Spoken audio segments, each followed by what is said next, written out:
to present the policy insights, and that would be followed by an interactive a poll with everyone on the webinar, and then we'll also have a list of speakers who will join us, and we'll then follow that with a Q&A session at the end. If you haven't done so already, please do access the paper on the SAIA website, and I'm sure you'd love reading it as much as we all did. I am Letitia Gentle, and I'll be moderating this webinar for you. Just to take you through the agenda very quickly, we'll start off with some opening remarks from CAS by Dr. Holger Dix, who is the Deputy Resident Representative for South Africa of CAS. This will be followed by a presentation of the paper done by Ndiyapu Wolf from the Futures Program at SAIA, and Jan Hofmeyer, who is Head of Research from the Institute of Justice and Reconciliation. We've got a very interesting lineup. The first one being successfully leveraging digitization to enhance livelihoods in Africa by Bulandi Mkwewani, who is co-team lead of programs of Paradigm Initiative.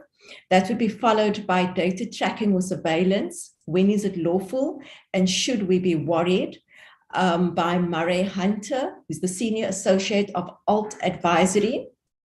And our last but not least panelist would be talking about the state of data legislation across the SADC region by Melody Musoni, who's the Senior Subject Matter Expert on Data Protection from the SADC Secretariat. Our closing remarks will be done by Stephen Groots, who's the Program Head for African Governance and Diplomacy and the Russia-Africa Program at SAIA. So you can hear that we've got quite a jam-packed agenda. So with that said, I'm going to hand over to Dr. Holger Dix for our opening remarks. Thank you. Thank you very much, Letitia. I hope you can hear me. Everything in order? Yes, we can. Okay, perfect. Thank you. So good day. Welcome on behalf of the Konrad Adenauer Foundation. I'm actually the director of a new CAS program, which is called Political Dialogue with and Within Sub-Saharan Africa. And as the resident representative of the Konrad Adenauer Foundation is still waiting for his work permit for South Africa, I'm the acting resident representative of the Konrad Adenauer Foundation. So SAIA is partner of this new regional program. That is why I was invited to say some welcome remarks. Thank you for this initiative, and thank you very much for allowing me to say a few welcome remarks. I have to admit that preparing welcome remarks for a topic like digital sovereignty needed more research and preparation than usually for my welcome remarks. Now, that is what I can offer you. So it seems that concerns with digital dependence and vulnerability are growing. Digital technologies, ecosystems, and big data became central drivers of competition and geopolitics.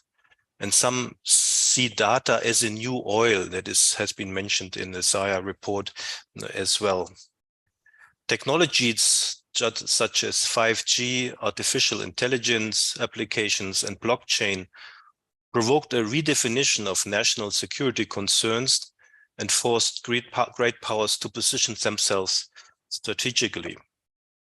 In response, parliaments introduced a range of new data regulations, while governments adapted new trade, industrial policies to cope with the disruption of societies, business relationships, and markets. So we are obviously in a situation which strategic foresight calls a major political, economic, social, security, technological disruptor. And we all have to anticipate and prepare for it. And that is why SAIA, I'm pretty sure, is proposing this subject today. And as you already know, Konrad Adenauer Foundation is supporting SAIA's Futures program. Now, today you're going to discuss the African digital sovereignty. And I have to say that I have some not so good news for you. The Konrad Adenauer Foundation recently funded a study on digital autonomy, measuring the global digital dependence structure. And that was done by Maximilian Meyer and Yenqi Lu from the Center for Advanced Security, Strategic and Integration Studies. If you're interested in that study, please drop me an email, give me a call, I can send it to you. Now, this paper presents key results of the Digital Dependence Index, DDI. This new index draws on a broad range of indicators and data sets to measure the dependency of 23 countries on digital technologies from abroad, and South Africa is one of these 23 countries.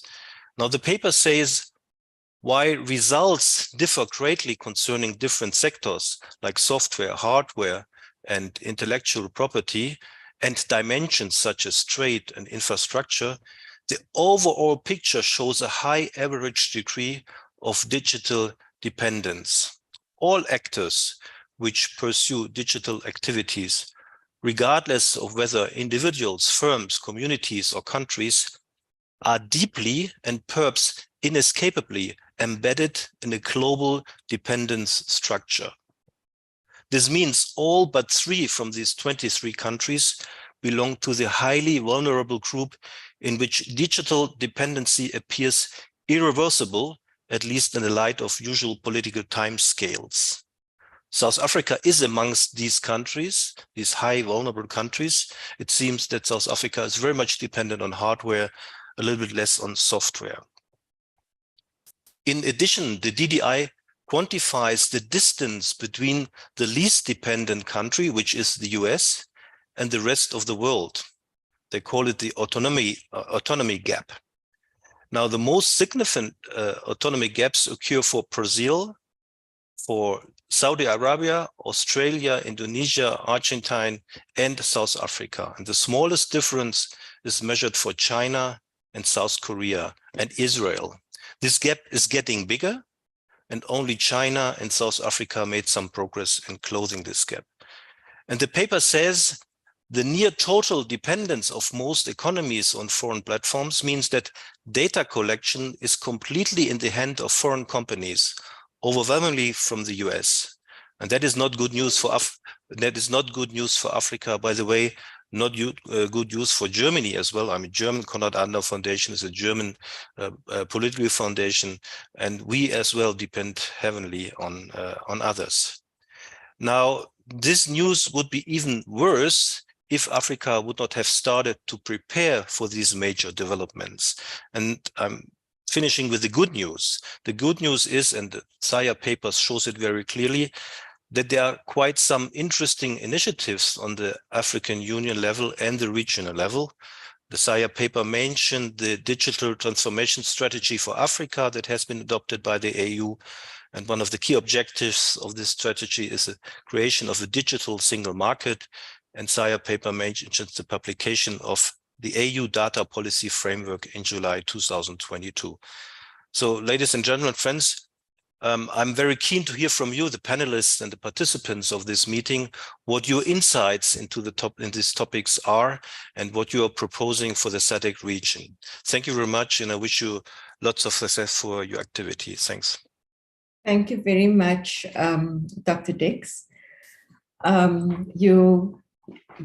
must be honest that I was a bit concerned when you spoke about all the bad news or the not so good news, but felt or could see a slimmer of light peeking through when you did touch on the good news. So now we're going to hand over to the authors of the paper. We'll start off with Ndiapu Wolf, and then we'll head over to Jan Hofmeyr. Over to you. Thank you, Letitia. I'm just getting my screen sharing going. Let me know if you can see my screen. Yeah, we can. Okay. Great, thank you. So yes, as Letitia has explained, Jan and I will be giving an overview of the paper. We'll begin with setting the context for digital geopolitics and implications. for Africa and the SADC region in particular. Jan will then go on to explore the digital environments of digital powers and again, implications for the continent. We'll then conclude with a few recommendations towards African digital sovereignty. So the founder of the World Economic Forum, Klaus Schwab, in 2016, coined the term the Fourth Industrial Revolution, or the 4IR, to describe a new economic epoch enabled by the digitization of data. And as per the International Telecommunications Union 2021 estimate, around 63% of the world currently has access to the internet. And this is compared to 16% in 2020 and in 2005. So, that demonstrates significant growth in the number of internet users. And it's not only the number of users that's significant, but also the ways, the multitude of ways in which users are accessing the internet. So within the new 4IR economy, data is positioned as the most treasured primary commodity, as Dr. Dix has mentioned, comparable to the value of oil. And this is substantiated by Xi Jinping, the Chinese leader, who last year stated that whoever controls big data technologies will control the resources for development. We were also very lucky to engage with Advocate Panzi Tlakula, who's the information regulator of South Africa, on this project. And she echoed a similar sentiment for the SADC region, comparing the value of data to oil and precious metals. So SADC is certainly not exempt from the digitization megatrend spurred by the 4IR. So these four dimensions of rising youth population, democratic instability, rapid digitization, and the digital divide are identified in the paper as useful for exploring how and why the Africa at large, but the SADC region in particular, has become the new data frontier for big tech. And they're also useful for thinking about the very unique vulnerabilities that the SADC region faces. So ultimately, there is a need to fast-track digital integration, and failure to do this may see the further marginalization of SADC within the global economy. We also know that the integration of an integrated digital economy is a primary pillar of the nascent African Continental Free Trade Area Agreement. So while there is a pressing need to fast-track digital integration, infrastructure procurement and the values that will underpin regulatory frameworks cannot be divorced from implications for the sovereignty of African states. So for this reason, it's imperative that we view and that we grapple with the management and the governance of digitization as a distinctly political and normative question, and not merely as a technological one.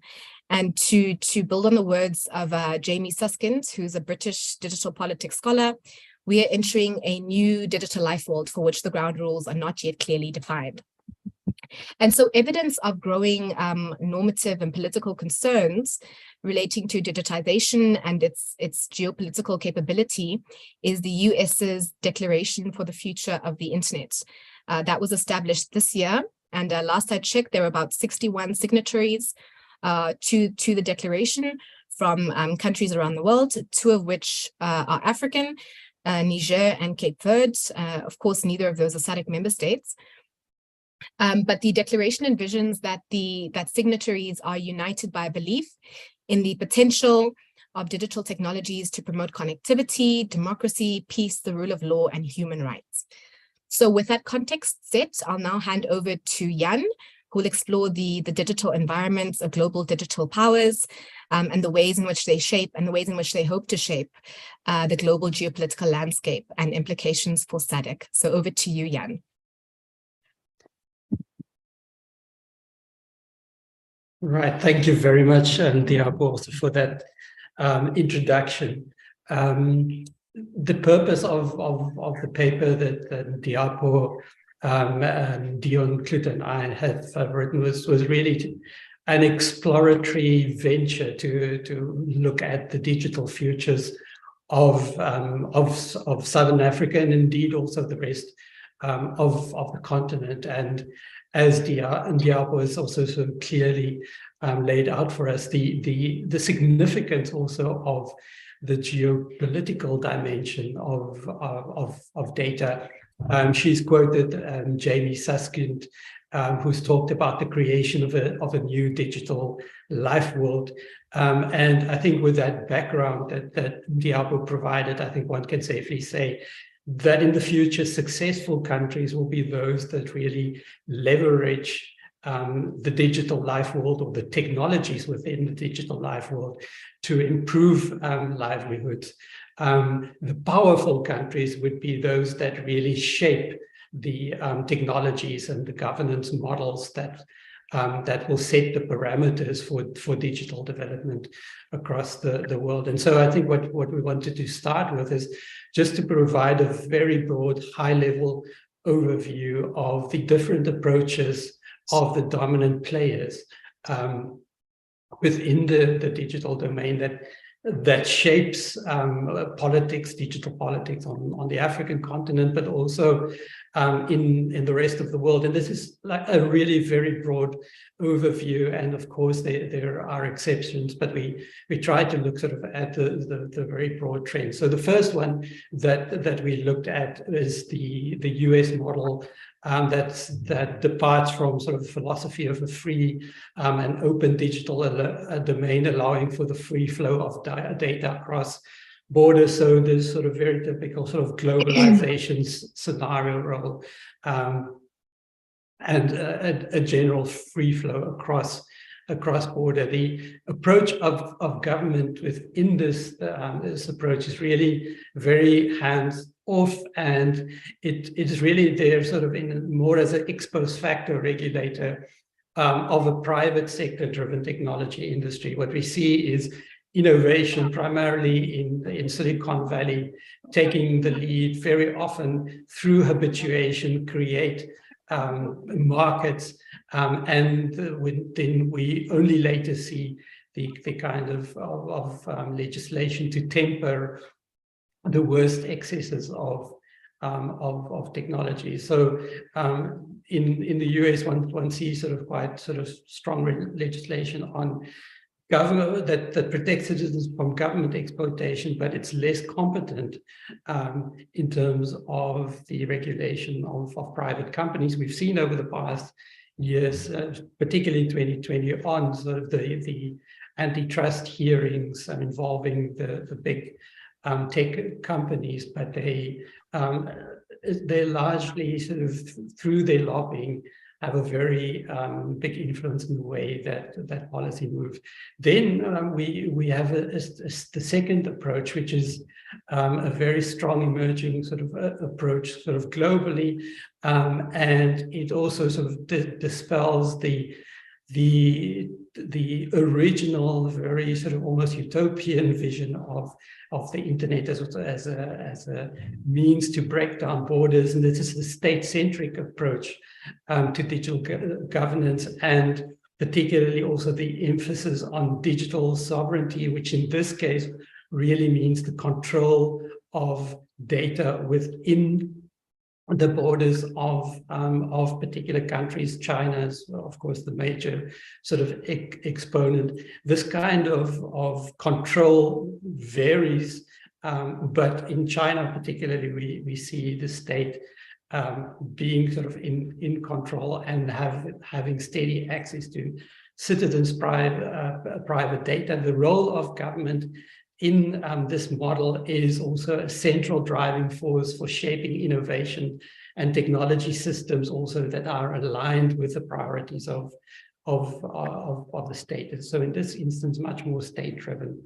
And while data privacy legislation exists in China, as we've also been having seen it being exercised over the past year against countries such as companies such as Alibaba, Didi, Meituan, etc., citizens are not protected against the interference of the state in terms of private data. And then the third emerging approach, and I would say is the European one, and that's not really sort of based on its its leverage in terms of its dominant or being a dominant player in the tech market, but rather its regulatory influence as far as tech is concerned. Of course, the European market is a very sort of big market also for the equipment and technologies of the US and China, and hence they also play a very influential role. Their approach is much more, their stated approach is a much more human-centric approach to digital sovereignty, where sovereignty specifically also refers more to the liberties of individual citizens and the protection of individual rights, etc. And their influence globally and also on the content is more focused on influencing regulation. Yeah, can we move to the next slide? Right, so I think what we then see is that digital politics is becoming a growing area of contestation globally, and we also see it being played out on the continent. The assumptions and aspirations of a free and open internet is no longer universally held, and there is, while we see a global polarization in global politics, this is also increasingly being mirrored within the digital sphere. So digital ecosystems are increasingly also evolving around the normative and ideological orientations of influential digital powers.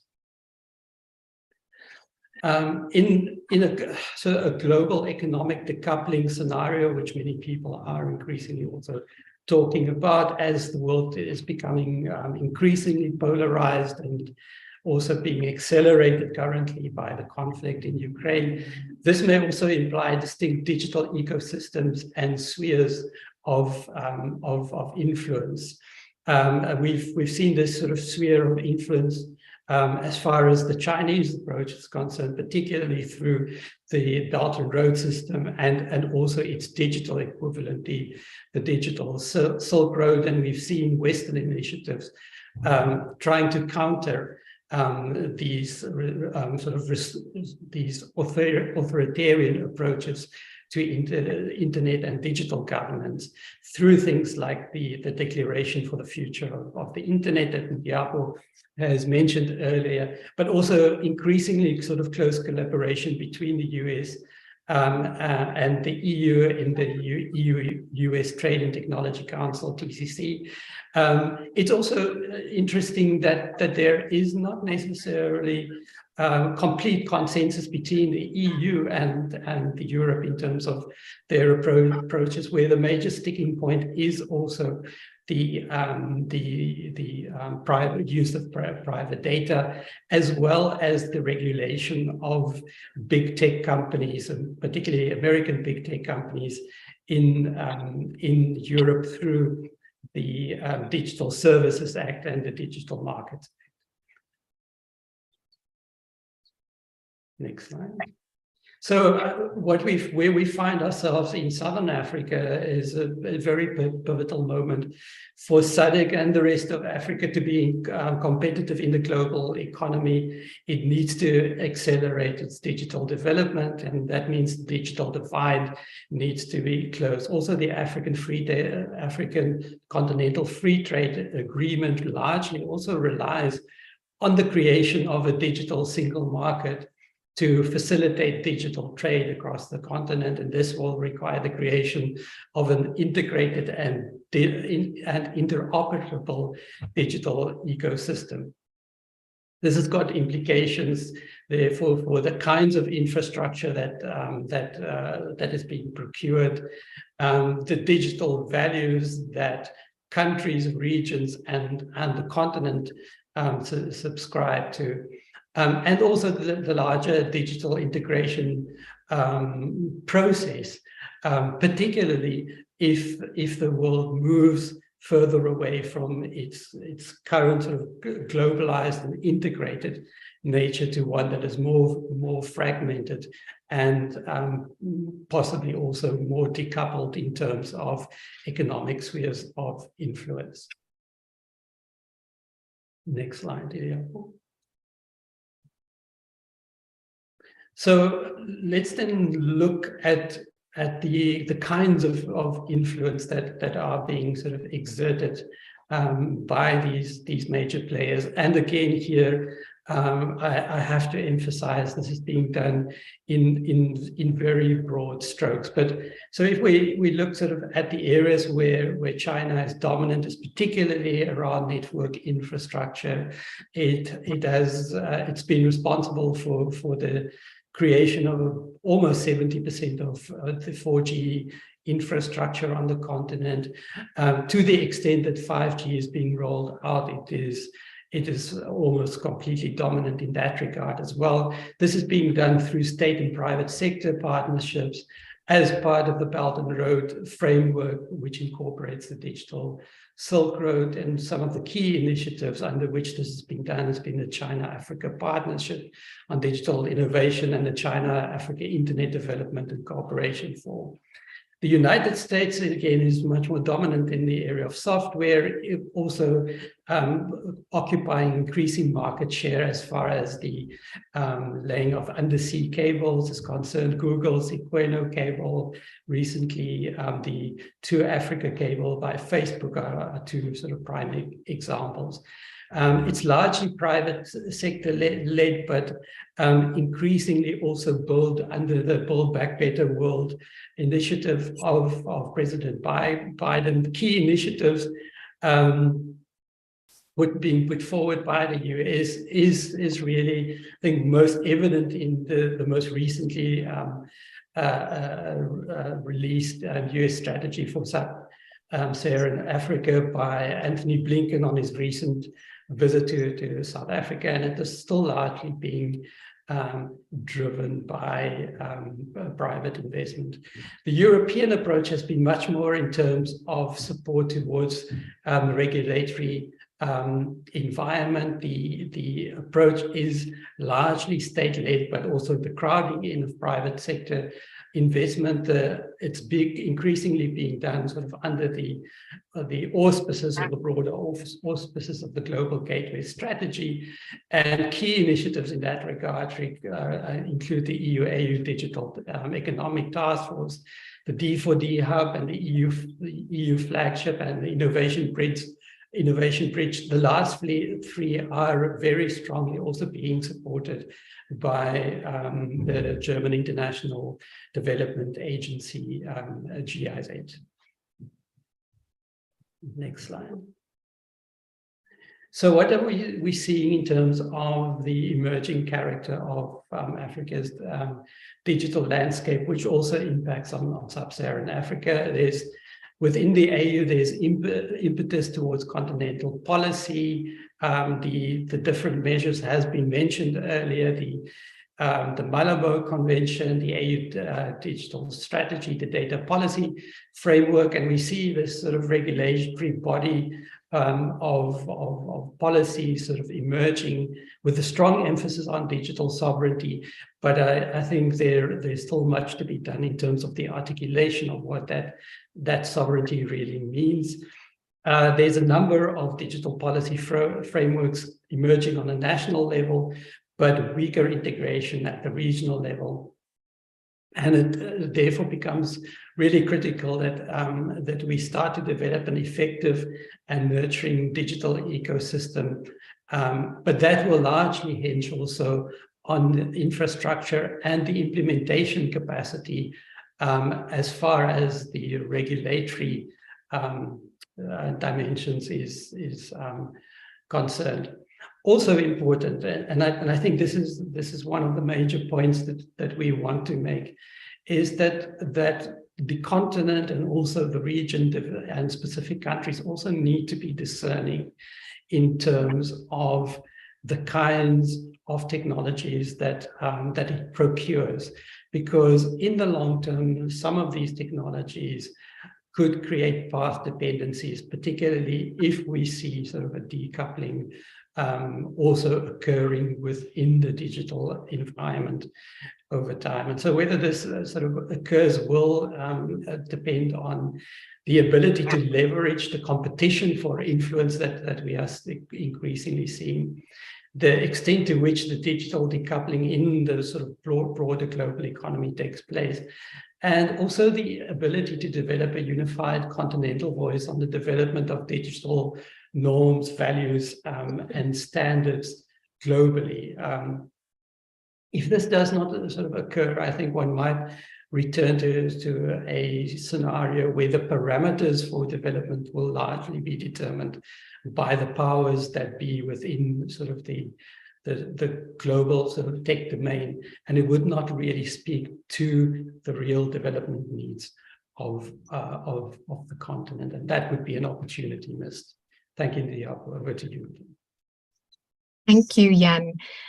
So within the paper, we make a number of recommendations in terms of SADC's ability to assert itself as a digital actor, and also to play a more influential role in international standard-setting forums. And as Jan has explained quite well, the future prosperity of states will ultimately depend on the extent to which they're able to integrate into the digital world. So we have 6 recommendations, but 4, in the interest of time, I'll go over them very briefly. The first is to develop continental and regional frameworks for data sovereignty. The second is to strengthen country-level rights-centered digital policies.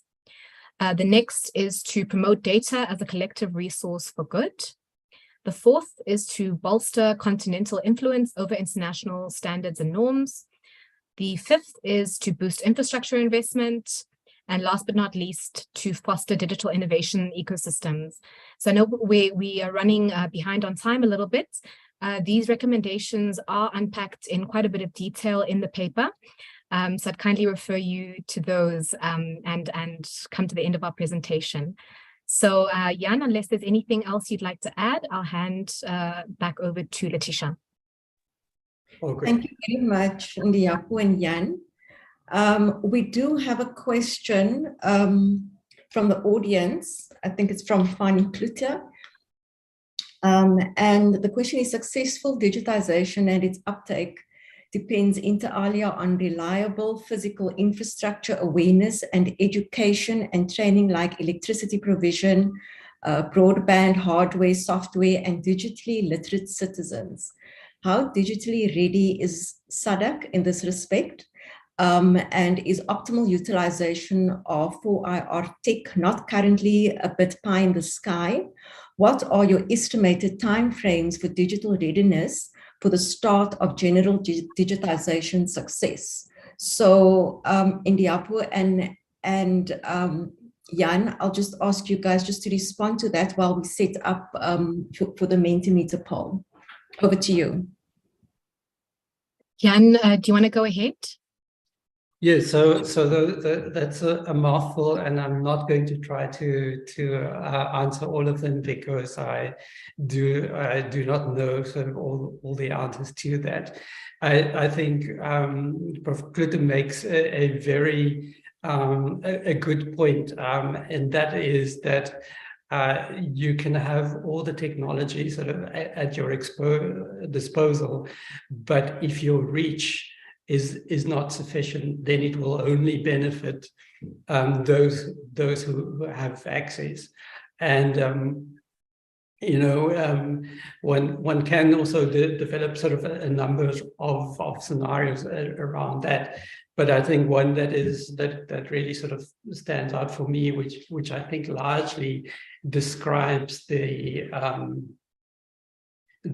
situation that we particularly have in South Africa, is one of sort of almost digital islands where you have very good sort of access in urban areas, particularly amongst sort of employed South Africans, and having access to that technologies also give them access to a number of things like financial services, networks, etc. And if we if that sort of cycle is not broken in the longer term, it also reinforces other structural problems in society, like social inequality and poverty. And I think if one has to sort of describe the scenario that we currently might be looking at as a status quo, it is that we are making investments, particularly in urban areas, particularly servicing businesses, etc., but still sort of excluding a large number of people who could potentially benefit from digitalization. Thank you, Jan. I have nothing to add. I think that was a very comprehensive response. Thank you. And hopefully that's answered some of the questions posed by Prof. Thank you very much, Jan and Diapo. I just want to check if we are ready with the Mentimeter. I'm just going to ask Lita to post the link in the chat. So if you open up the chat functionality, you should be able to access a link and a code, and you're welcome to cast your poll. Lita, you can share your screen.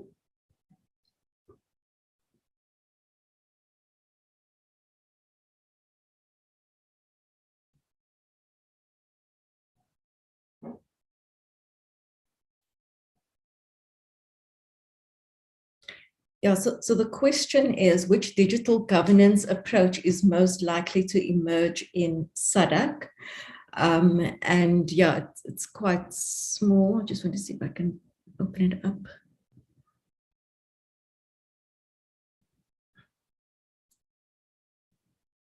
Yeah, the audience, you're welcome to vote. You can actually just go to www.menti.com and you can use the code 29324043.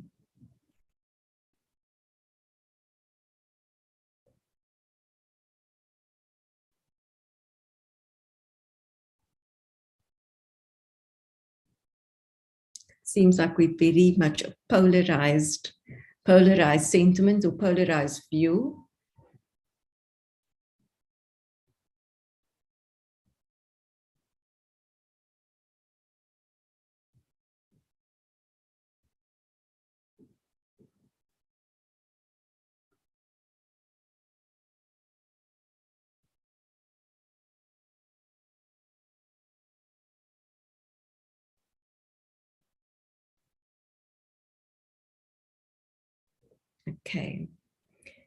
Okay, you're welcome to continue voting. I see the votes are picking up and we're not that polarized anymore.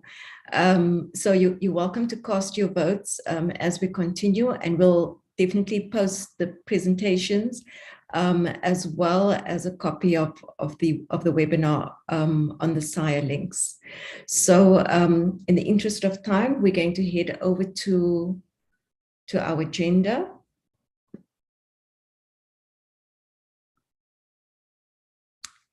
The next topic that we'll discuss is successfully leveraging digitization to enhance livelihoods in Africa.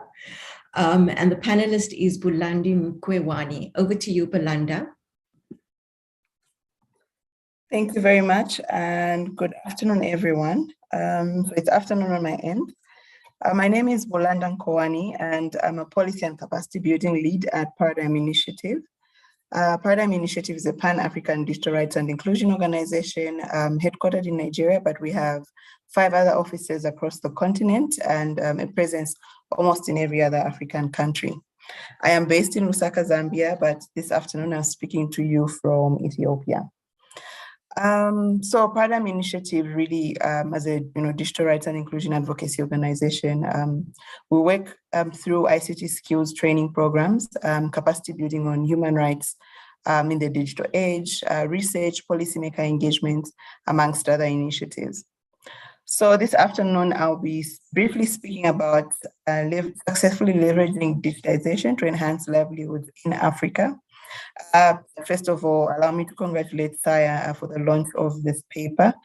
It really helps in bridging the knowledge gap around digital geopolitics, and especially as it relates to the Southern African region. So to start us off, we all know that digitalization accords us as developing countries an opportunity to boost growth in all sectors. Technology is really cross-cutting and it can influence and impact all sectors within a country.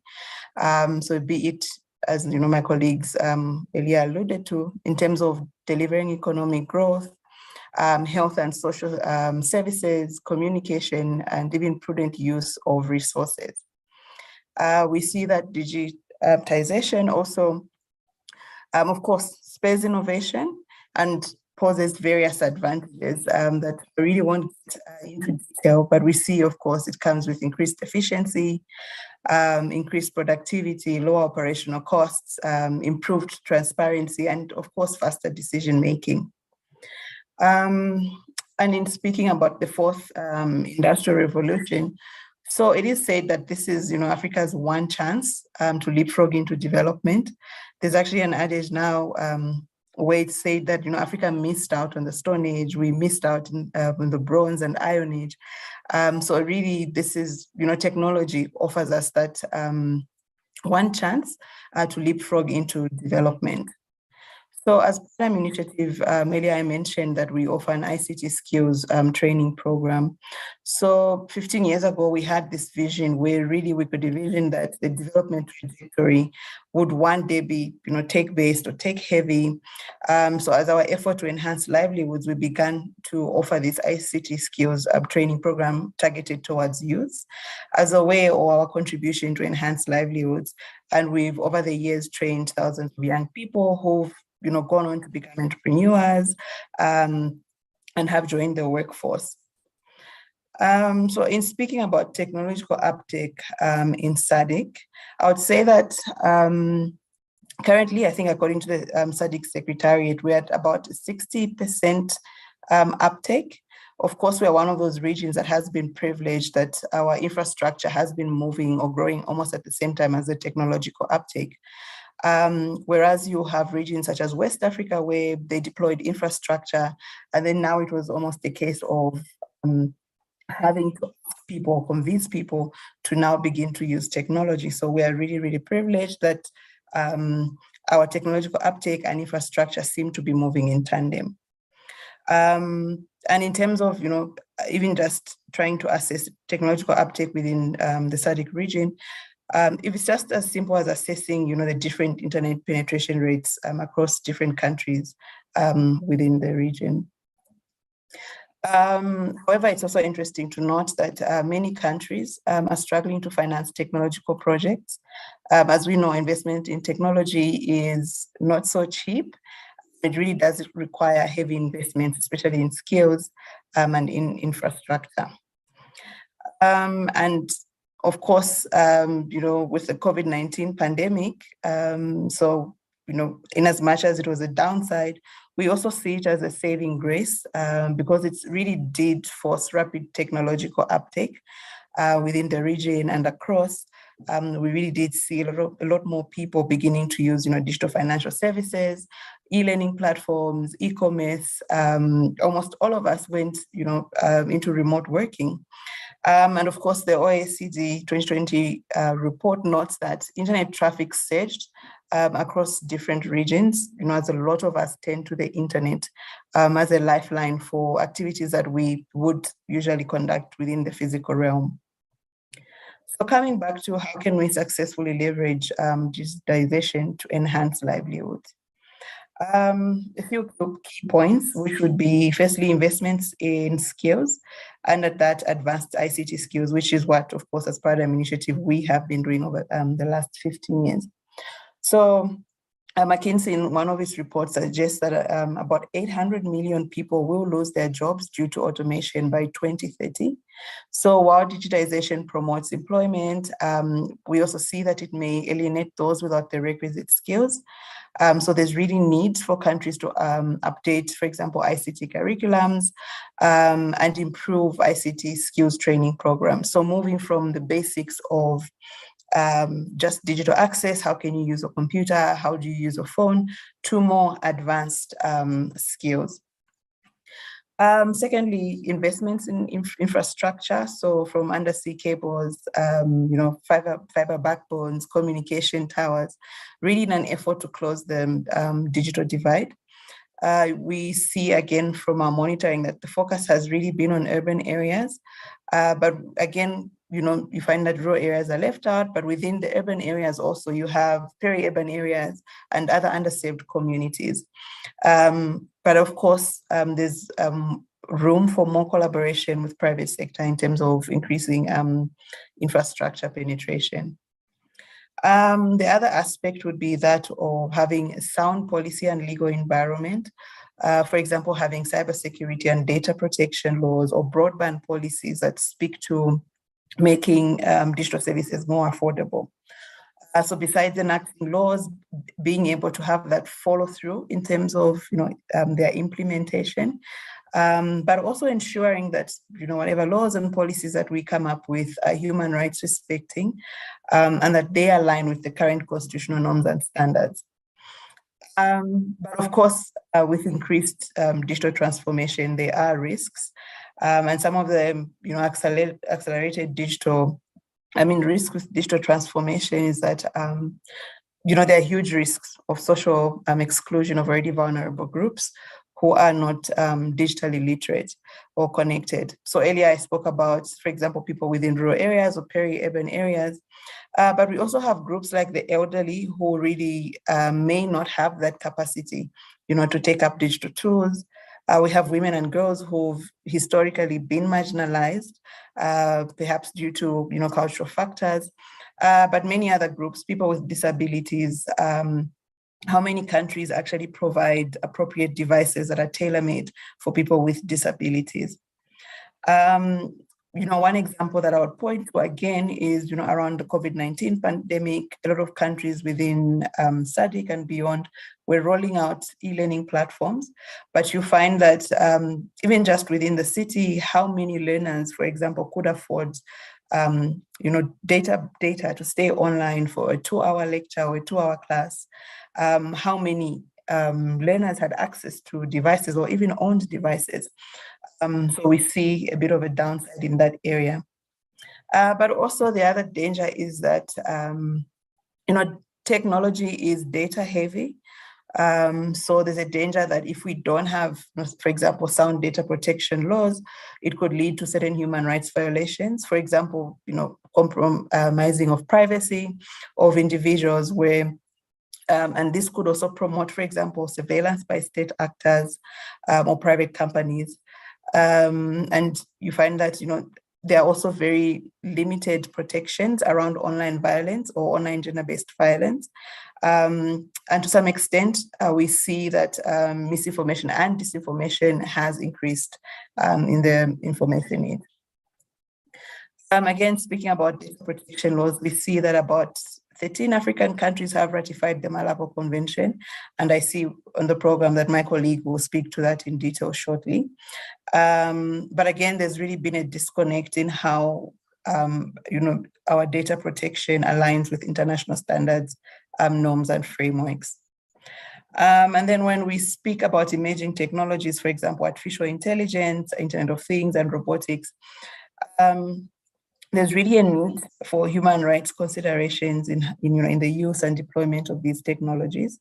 And we are happy, for example, that the Africa Commission has passed a resolution in terms of understanding some of these human rights implications of emerging technologies.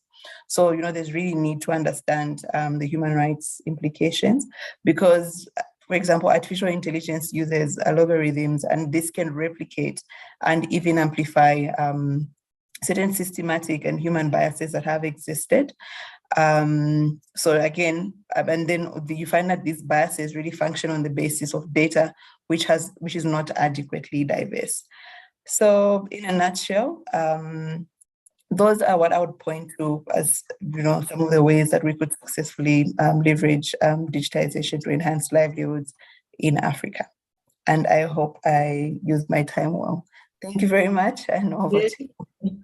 Thank you very much. You used your time excessively well. Just to point out one or two things that stand out is that uptake and infrastructure seem to be growing at the same pace. But the concern is reach, are we getting to everyone, or are we creating an increased digital divide? And how does one, bring in or link the human rights considerations to that? So thank you very much for that, Bulanda. I'm going to hand over to Murray Hunter. And I think he's got also quite a very topical topic at the moment, which is data tracking surveillance. When is it lawful, and should we be worried? Over to you, Murray.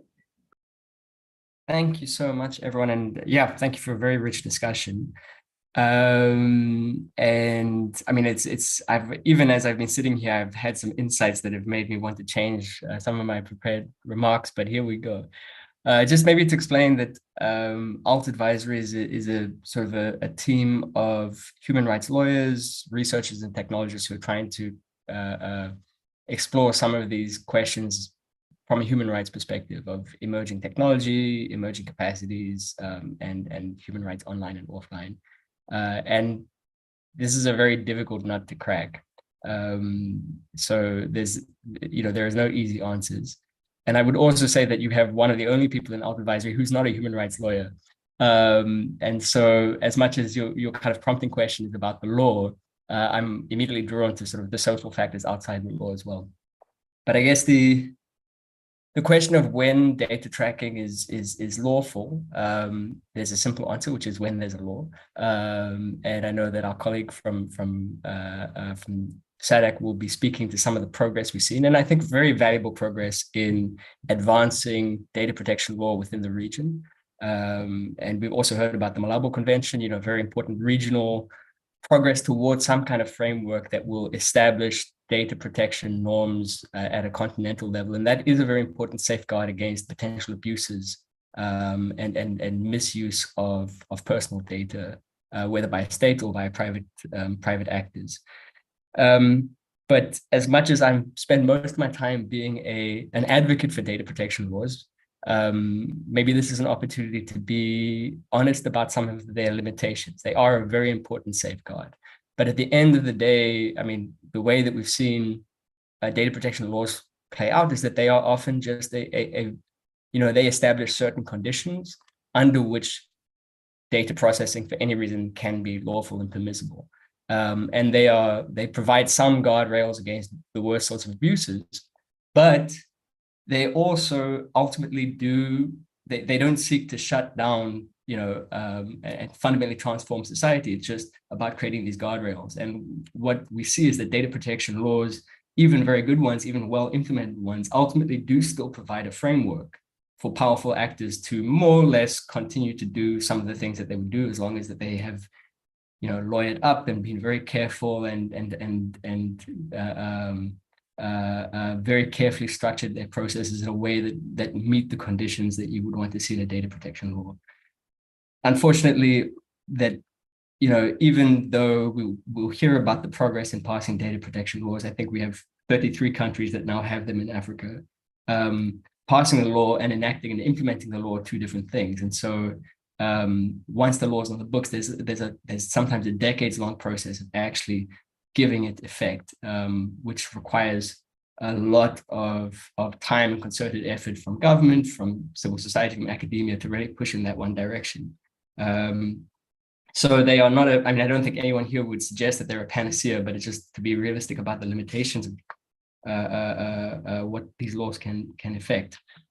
And as much as I think it is important that we recognize that the kinds of digital capacities that we're talking about very clearly have many wonderful, important applications for civic engagement, for economic empowerment, for human rights, for access to social services. All the kind of the good things that we envisage when people talk about the fourth industrial revolution. We don't want to overlook these things, but in the kind of cynical way, the things that, if the prompting question is when should we be concerned, when we see these sorts of capacities playing out, when we see the policies taking shape, there are maybe some different tendencies, even though these are some of the, these positive outcomes are some of the potential benefits of harnessing the technology and harnessing the capacity. They sometimes take on slightly different and very distinct tendencies. We've just heard some about, some of those things from the other speaker, but, states tend to be drawn to, not just in Africa, everywhere, to be drawn to harness these capabilities in ways that are about control, about population management, about national security and policing. There's also, they're very often shaped or developed by private actors who partner with the state or sometimes substitute for the state, also whose primary motivation is not social good, but is profit. And I think one other thing, and this is, very applicable to African context, is that the way that digital policies and capacities are harnessed often take the form of PR-friendly social boondoggles, the sort of like the things that are like what I would call vanity projects, things that are exciting to say, we're digitizing our social services, our social welfare system. It's a wonderful thing to announce in a State of the Nation. It's a wonderful thing to sort of to draw media coverage of the enthusiasm of a population, but they aren't always very well articulated, or in fact, sometimes they never really materialize. So when we speak about the sort of the things that I would worry about in how these kind of capacities tend to be harnessed, I think the framing of digital sovereignty is very interesting because, as I said, there has been very significant and encouraging progress in advancing data protection and other sorts of digital policies in the sub-region and within Africa generally. To some extent, my instinct is that a lot of that has been driven by the concept of digital sovereignty, and in the way that I think states sometimes think about that, it's about advancing one's own position within geopolitics. It's sometimes about exerting better control over foreign, I guess exerting a more powerful response to foreign technologies or similar things. And that is not the only kind of motivation that we would want to see for digital policy. The kind of the human rights implications or the human rights value of data protection, for example, hasn't really, I think, been as powerful a motivator. And so as much as the kind of potential economic benefit of harnessing data, or the sort of the geopolitical benefits of being able to enforce a kind of an equivalent of the GDPR, for example, those have really, I think, been much more of a force in accelerating digital policy. And to some extent, from a human rights perspective, the concept of digital sovereignty could potentially be a bit of a tiger that we're riding, because it is getting us it is getting us in the right direction, we think. But at the end of the day, when we see how these kind of big regional or continental or national policy initiatives or frameworks are actually implemented, we may find that it's often much more in terms of partnering with a big industrial partner to develop a population monitoring system or security systems, or sort of actually ultimately the state becoming a profiteer of people's data rather than, let's say, a social media company. So this is, I guess this is one of the things that worries me. I do think that what we, this is a kind of a simplification, but we do see that the data protection policy in the region is taking is largely following the model of the European, those three useful models that we saw unpacked. They seem to be taking the shape of the European model, sort of not GDPR, but GDPR kind of adjacent. And so that is, something I find personally encouraging. But I do think that we will see that as those laws kind of slot into place, that as societies, we may still be drawn down one of those other paths towards, let's say, protecting against state interference, but much more open to I can't remember the exact phrase that we used in the report, but essentially enabling private economic use of data, or shutting out kind of industrial uses of data profiteering, but much more enabling towards the state. And so those are the kinds of tensions that I think we need to resolve. But I do think that there's a lot of positive, there's a lot of positive progress. And I guess the sort of, I said that this was less about the law and more about politics. I think that it's sort of incumbent on citizens and on societies to really, if we're going to ride that tiger, we need to know how to get off and how to harness the tiger and really, really ensure that a human rights framework is still at the center of, let's say, AI policies, I guess AI governance policies, any kind of data protection law, or other digital kind of policies that are rolled out either at the national or at the regional level. And in wrapping up, Chair, just sort of we often frame this as a bit of a disappointing matter, but my organization recently released some AI governance research, which I'll drop in the chat, called Alt AI, which sort of tried to map the state of AI governance at a continental level. And what we found is, just which countries had an AI policy in place, which countries had an expert body governing AI policy responses from the state. And what we found is, despite the prevalence of the rhetoric, actually states are quite far behind in developing all the things that they said they wanted to develop. And what that, that's usually a bit disappointing to see how much progress still needs to be made. But if we're saying actually we want to ensure that citizens are participating and are shaping those policies, the fact that these things aren't yet necessarily off the blocks is actually potentially an opportunity for citizens to become much more engaged and much more heard in those discussions. Chair, I'm not sure that I used my time quite as well as the previous speaker, but that's my contribution, and I look forward to further discussion. Thank you very much, Marek. Just to add a point and refer back to Dr. Dix, when you made the comment that data is the new oil. And there's lots of similarities that one can draw from data and fossil fuels. I mean, it set the tone for industrialization, accelerated profit, or also, giving private sector that first mover advantage. So once you're in and once you've got the capital, you are that much more or better positioned to access and generate more capital. But in hindsight, we know what that did, obviously to the detriment of the climate. And to your point earlier that, we're sort of in a similar position with data and for IR, in that there are so many positives, but how do you leverage that without touching or skirting around the negative implications thereof? And just to point back to Dr. Dix, is that one could actually go back and look at those lessons from the oil industry so that we don't make the same. And very much a big focus or a topical issue at the moment is this notion of people before profit. And one should, I think, bring that closer to the whole data governance discussion, to say, yes, there's lots of profit and money to be made, and there's lots of social good to be made, but how does one put or position people before profit?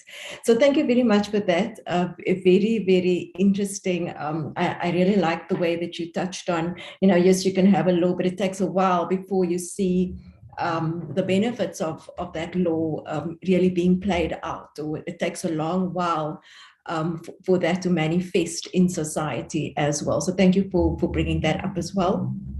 Our last, but definitely not our least interesting speaker, is Melody Musoni from SADC Secretariat, and Melody will focus on the state of data legislation across the SADC region. Thank you. Over to you, Melody.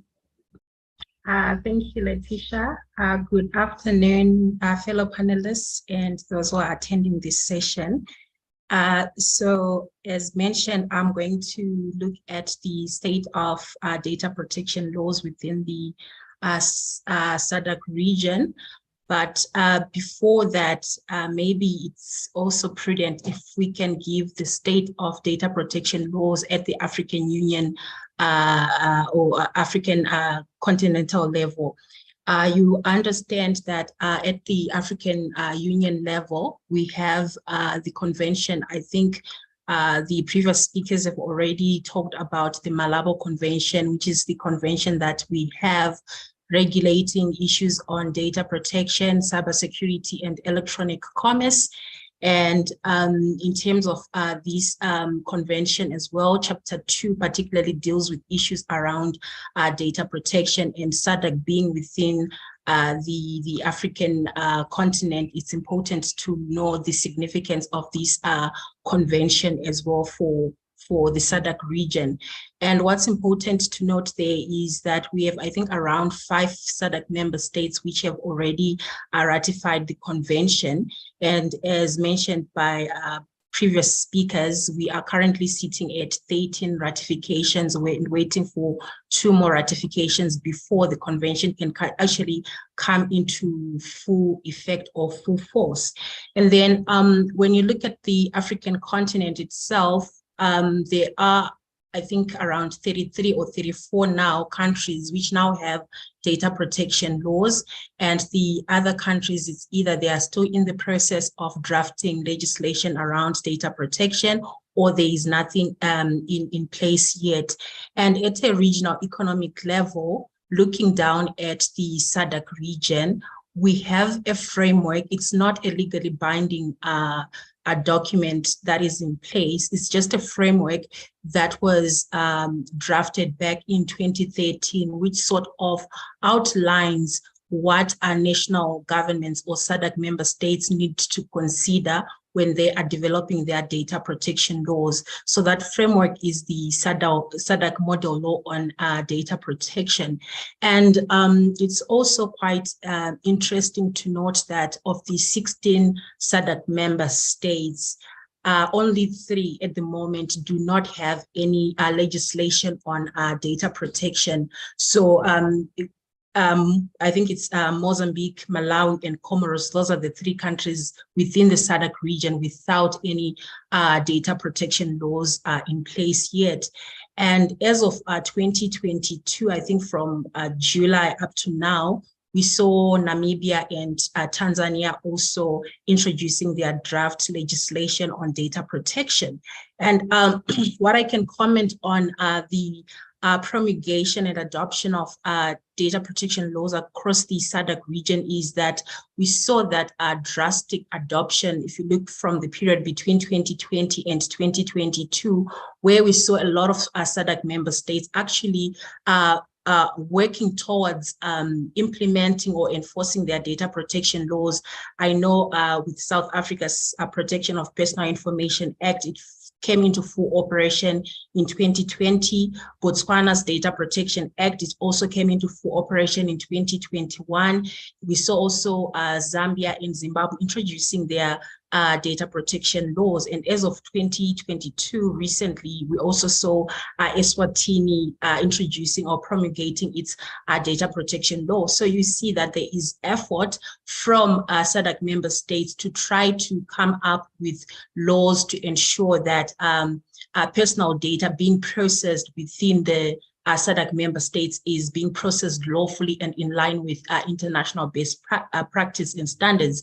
And speaking of international best practice and standards, one of the important aspects when we talk about data protection is the protection of data subject rights or human rights. So adopting that human rights approach. So you see when you have a look at the data protection frameworks across the SADC member states, they also emphasize on the different rights that are enjoyed by data subjects, the right of access to records of their information, rights to provide consent, to withdraw consent, right to privacy being the underlying right, as well as rights on rectification of their information.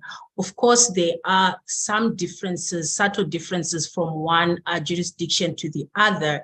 I can give an example with the right of notification when there is a security compromise or a data breach. In terms of South Africa's data protection law, it's clearly provided that if there is a security compromise in certain instances, you can actually notify a data subject because they enjoy that right to be notified when there is a breach. But if you were to compare the data protection law of South Africa to Botswana, we don't have that clause or provision in terms of the Botswana data protection law. But overall, we do have data subject rights being recognized across these SADC member states' data protection laws.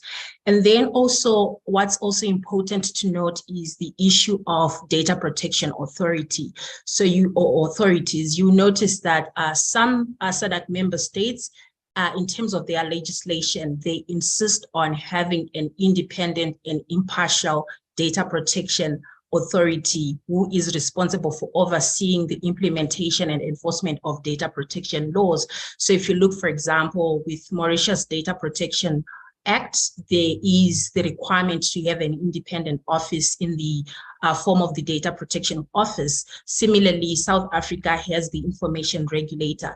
And even when you look at Namibia's current draft version of their data protection law, it also provides for that independent data protection authority.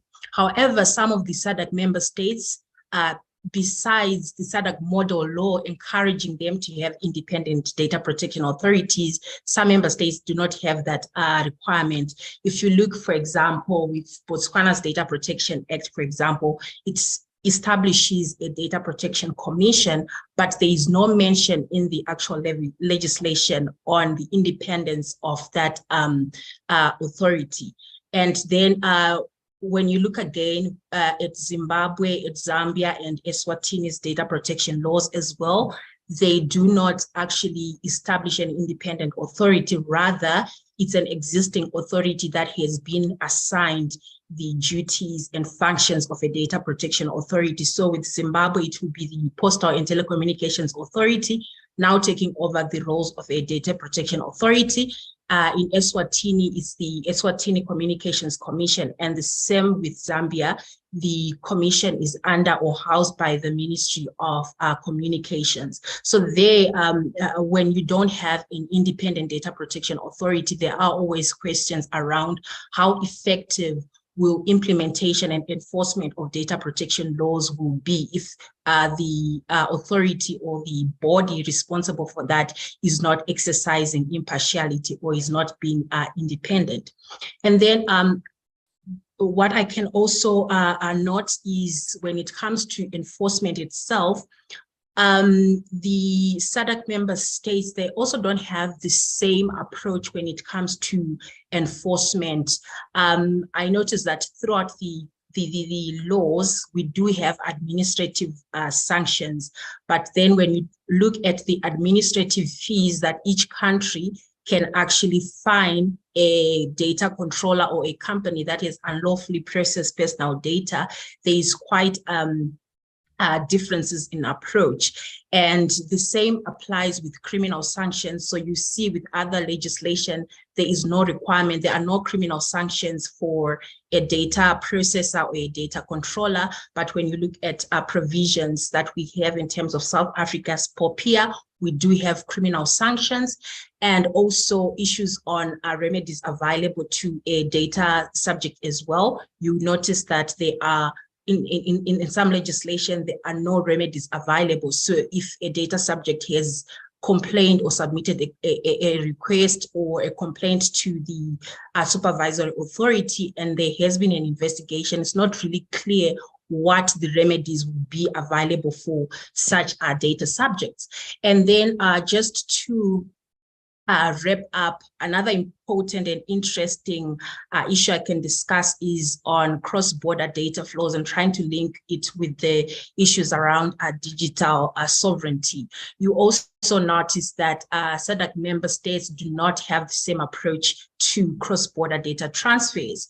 And what I particularly like about Lesotho's data protection law, Eswatini's data protection law is its provisions on cross-border data flows and allowing or permitting cross-border data flows across the SADC member states. So if you're a SADC member state, you have transposed that SADC model law I've mentioned.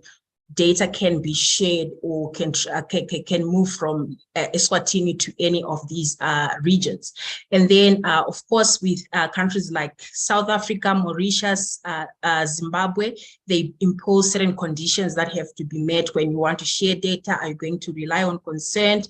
Is it going to be the third party who is receiving the information or personal data subject to binding corporate rules, legal obligations, or the law and things like that. And what's also important to note there is also that a difference in approach when we look at a country like Botswana. So generally in terms of Section 48 of Botswana's data protection law, there is a general prohibition on transfer of cross-border data, but there are exceptions. And one of the exceptions is if the minister has published a white list for countries where you can share data. And this year, sometime in July, that white list was published. And you notice that all the countries that are under the GDPR, all the European Union countries are on that list, together with other countries like I think South Korea is also on the list. Interestingly, within the SADC region, we only see South Africa, which is on that list. And at the African continent region, it's South Africa and Kenya.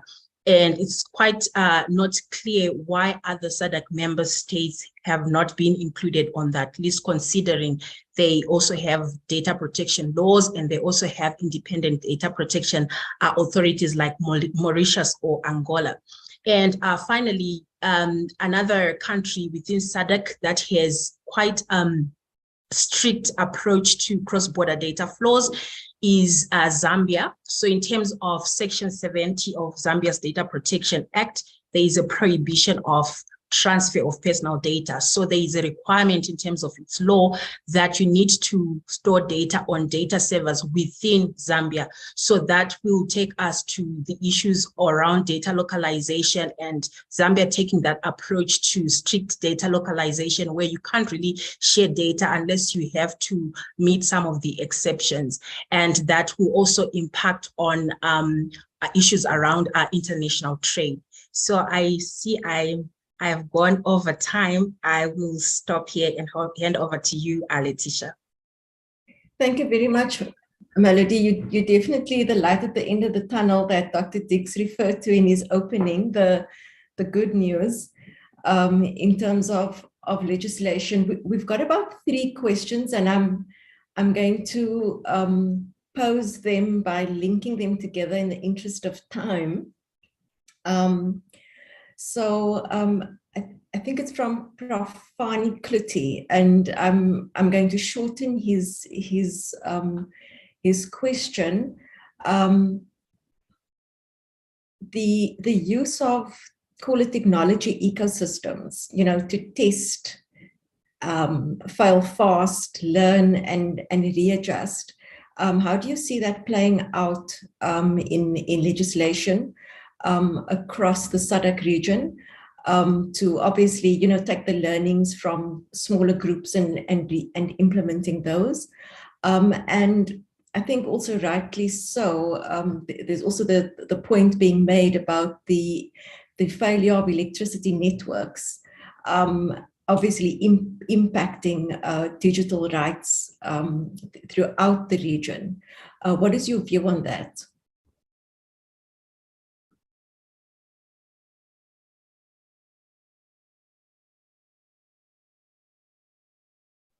Letitia, was the question addressed at me? I was trying to look for the question because I didn't quite get the question. Or It was addressed to any one of the panelists. Yeah, it's to any one of the panelists. Basically, so all I've done is just try to shorten the question a bit. So it's about, looking at how does one test, I think, in smaller spaces? How do you test digitization successes within a technology ecosystem? And it's to any one of the panelists.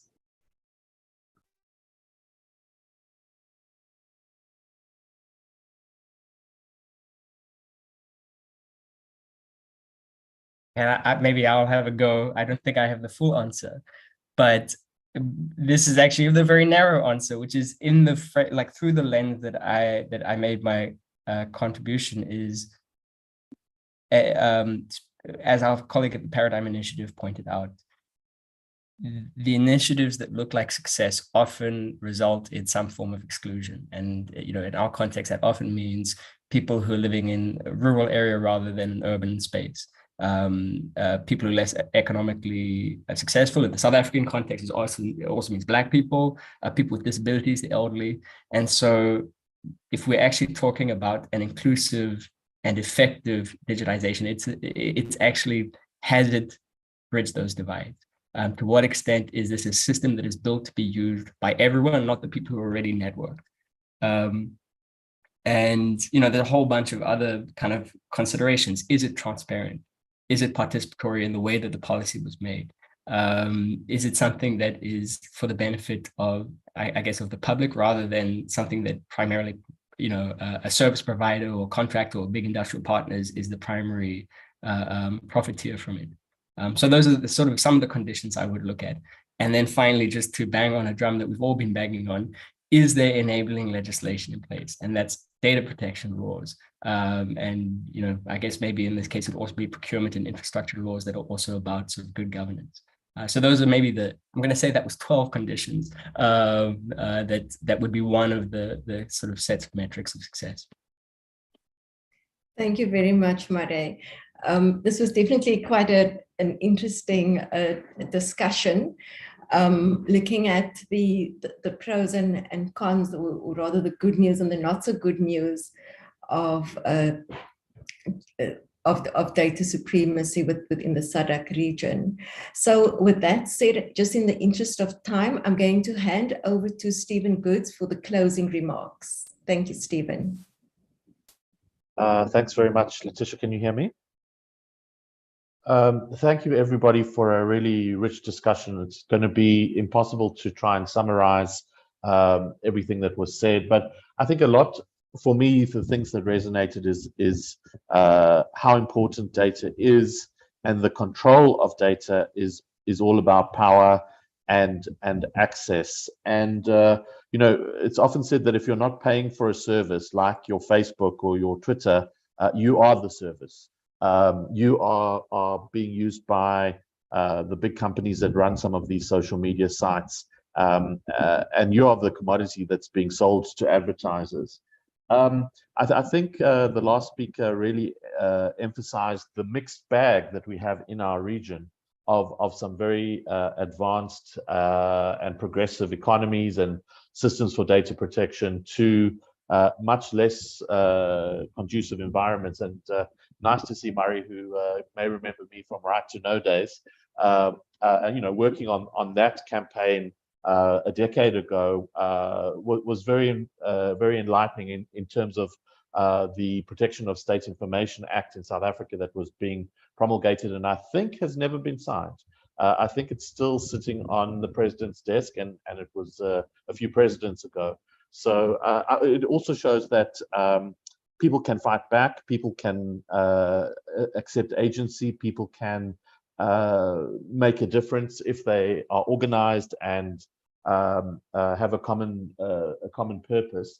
I think what one of the questions asked was really important, that we can't hope to get something at continental level or at SADC level until we get it at national level. I don't think you can bypass the national conversation and just impose it centrally. I think there needs to be a lot of buy-in for that. I also think that it's very interesting what Rolanda said that 800 million people will lose their jobs by 2030 because of the fourth industrial revolution. That's a huge number, obviously not only in Africa, but I think there will be many, many jobs in Africa. And have we, as a continent, as a region, as a sub-region, done the thinking of what's going to be needed? I mean, I've gone to careers evening talks at my kids' school, and the futurists there say the jobs of tomorrow haven't been invented yet. So how do we plan today for what our kids and our grandchildren are going to face? I'd also recommend the paper. I think it's very comprehensive. It's a good read. I managed to have a look at it last night, and it really does outline these three competing and sometimes complementary models that were ascribed to the US, the EU, and China. And you know, are we going to see going forward a unified internet, or what some people have called a splinternet? That it explodes into little pockets of different sovereignty and so forth. Yeah, I think going back to Dr. Dick's very interesting mentioning the digital dependency index, how reliant, I think if the Ukraine war has taught us anything, it's how reliant we are on other countries for our food, for our fertilizer, for our fuel. It also seems like South Africa, for example, is very dependent on the technology, the hardware, and the software that is provided by others, and that makes you vulnerable.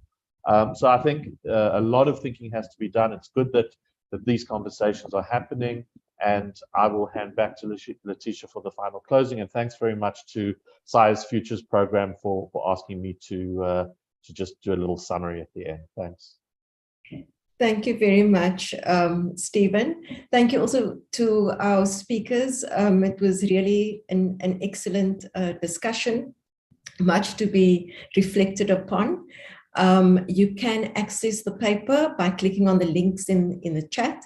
We'll also share the video as well as the presentations that were shared on the SAIA website. And also, please do complete the feedback form that you can also find on the chat functionality. Thank you very much, everyone. And with that said, that concludes the webinar. Thank you. Bye-bye. Bye. Thank you all. Thank you. Bye. Yeah.